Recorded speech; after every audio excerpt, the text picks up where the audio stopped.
Now, sub £200 dive watches are few and far between these days, especially ones that are actually any good. Now, hopefully what we may have in here is a new contender trying to fill the void left by the big brands, whose dive watches seem to start at 200 odd pounds these days. But this one is substantially below that, and it's from Singapore-based Ratio Watches. Now, this particular model isn't actually brand new, but I'd never heard of it, so I figure that many of you may not have heard of it either. Now, I asked Ratio if I could take a look at this one in addition to one I covered the other week, and they've sent one over, so thanks to them for doing so. You'll find a link to this watch in the video description, alongside a discount code that makes this one even cheaper, which I'll get into in a moment. But yeah, I'll whip it open and give you the full details on it.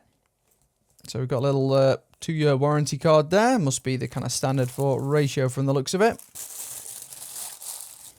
And here it is, the Ratio Freediver X. And as the name suggests, there was already a Freediver watch, a version of which I've already covered on my Ben's Watch Club channel. And that one was like a pretty cheap quartz dive watch, whereas this is a higher end automatic. And I have to say straight out of the gate, this thing is built extremely, extremely well. Not only do I like the look of the thing, but it also looks quite unique too. Quite a peculiar hour hand on this one, but it's the case that I'm most impressed by, and that crown too. This thing feels like a bit of a juggernaut. As you can see here, it's kind of short and stubby, almost like a Vostok style case, or Vostok style shape anyway. Yeah, the level of brushing here is awesome. It almost makes it look blasted. I've just brought in my reflector here just so you can see what I mean.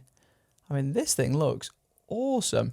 And especially for the money, I've definitely not seen finishing better than this. Especially not this type of vertical brushed finish. It looks almost entirely matte. And it looks quite shapely from the side, doesn't it? And it's going for that asymmetrical look. Almost like some of these Seikos where the side is like bulging out. And here's a look at it from the other side. What you'll also notice here is the bezel too. Bezel's quite different as well. Far from the standard coin edge, it's like a diagonal set of lines here, which I also like the look of. Catches the light quite nicely, doesn't it? But yeah, very impressed with this one straight out of the gate. Now, this watch only comes in 2 colours at present, out of which I definitely thought the blue looked the better of the two. As for the specs, we've got that stainless steel case, as you might expect, just 316L. This one also has a sapphire crystal as well, slightly domed there, as you can see. Visibility is just about good enough on this one, just like the last Ratio. Certainly not the most visible sapphire crystal, but it is definitely slightly better than some of the big brands, meaning it doesn't really obscure the dial beneath. It's just about good enough.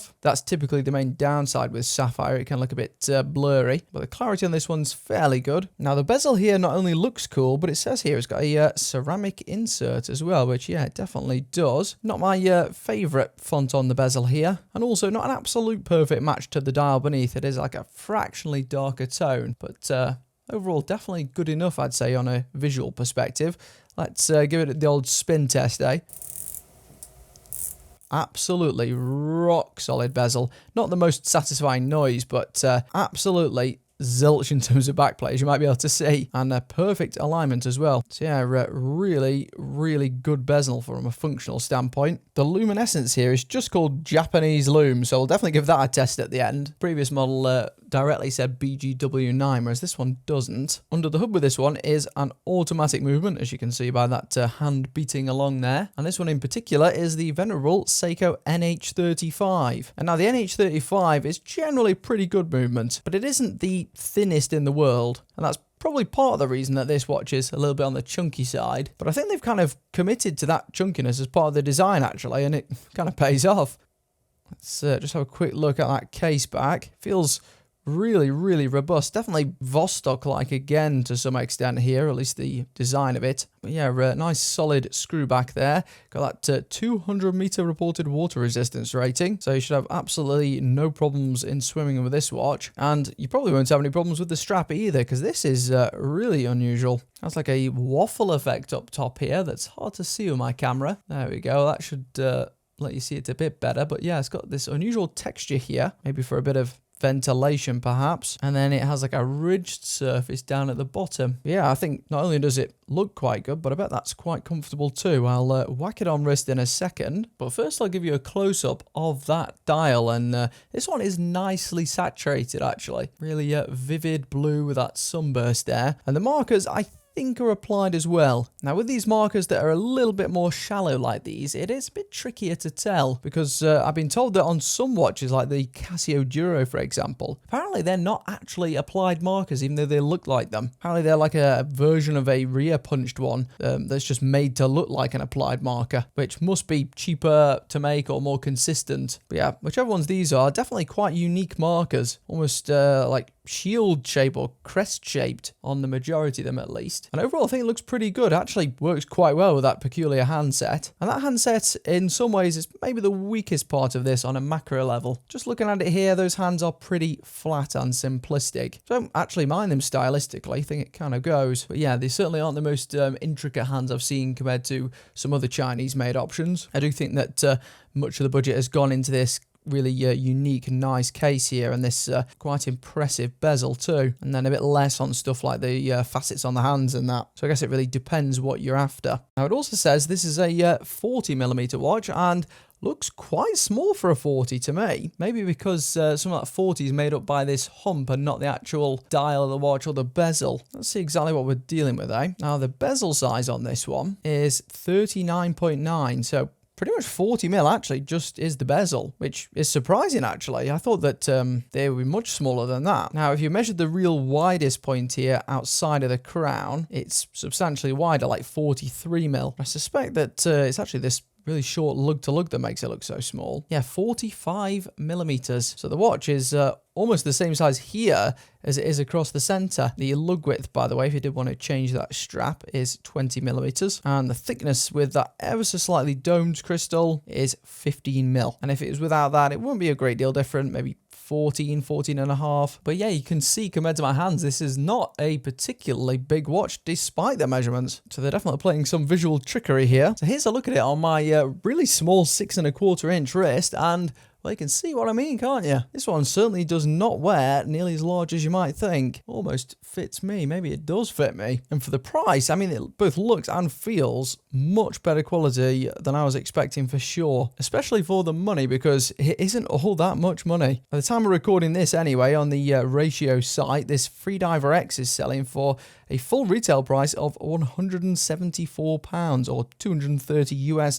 And you can get 5% off that if you use my code BEN05, which I think applies to this and most of the watches on their site, which will make it, what, about 160, 165 or something? And it certainly looks better than that. And I can't think of much that it really competes with. I mean, there isn't very many options in this price bracket whatsoever, especially not with these specs, and especially not with an original design, because you can get obviously plenty of AliExpress watches for this sort of money, but most of those, in fact almost all of those, are like clone designs, especially with the divers. You know, they're all just Submariner lookalikes, 50 Fathoms lookalikes, but to my knowledge, this is none of those. Has a bit of Seiko about it, as you can see. But yeah, it's great to see at this price a fairly original design, and a good one at that. I've seen a little bit of footage of the black version online. Definitely not feeling that one as much. I think this one looks the more expensive of the two by some margin. And the case, man, the case looks really good. Reminds me an awful lot of that Perrin watch I reviewed a while back. That dive watch had a similar sort of case and somewhat similar bezel as well. So maybe they've taken a little bit of inspiration from that or something. But the final result is great. I feel quite excited to have a new dive watch player on the market that actually has got some good stuff. Now, not all the designs on the Ratio site are as good as this, I don't think. They've got quite a few other dive watch models, and if you're looking at them, I think this is the one I'd go for. Strap, by the way, rather predictably, I'm on the last hole here, but yeah, it can even accommodate down to a 6¼ inch wrist, and well, if you've got a larger wrist, it can definitely have you covered too. Overall, fairly comfortable as well. And maybe that's why the rest of the watch is a little bit better than that chronograph I looked at, because maybe the putting more of those funds into the main watch itself rather than the strap or something, which for low-cost watches is often the best compromise. But first of all, we will give that sapphire crystal a test, just to make sure it is the real thing. Now, I've got Old Faithful here, my Casio Lineage, and this thing needs either a recharge or a cell replacement or something because it's still dead. But what it does have is a sapphire crystal, so that could be our little control piece. So we're looking for somewhere around the 4 bar mark on my diamond selector tool here. And yeah, this one actually gets all the way up to 5, so we know that is a sapphire crystal. And as long as we get about 3 or more with this ratio, we should know it is sapphire, which again it is, just about gets 3 there. Whereas a mineral crystal should return basically a negative result on this. Yeah, maybe blips up to 4. So yeah, certainly is a sapphire crystal. Always get a little bit of variance in those results for whatever reason. I am intrigued to see what the low light performance is like though, because it doesn't specify the lume used, at least on the main web page. It's often an area where budget dive watches suffer. And the luminescence on this one, I can tell straight away, certainly isn't as good as the previous ratio watch. That one had BGW9. This one's just the more standard green stuff as I expected. We'll see how long it lasts once the torch goes out. And overall, reasonable luminescence on this one. And to be honest, about what you'd expect for a watch at this price, but it won't be blowing your socks off. Still better than the Casio Duro. So there's a quick look at the fairly unique and interesting Freediver X from Ratio Watches. I think this is a really cool piece of kit for the money, really do. Most options at this price are very limited, but this has got some quite unique characteristics, and I do like it, especially in this colour. I do think they need to expand the range of colours with this one though, because at present it's blue, black, or you're done. I'll affiliate link this one in the video description if you do want to check it out for yourself. And cheers to Ratio for sending this over. Really excited to see more of these watches because back in the day, this used to be the sweet spot price.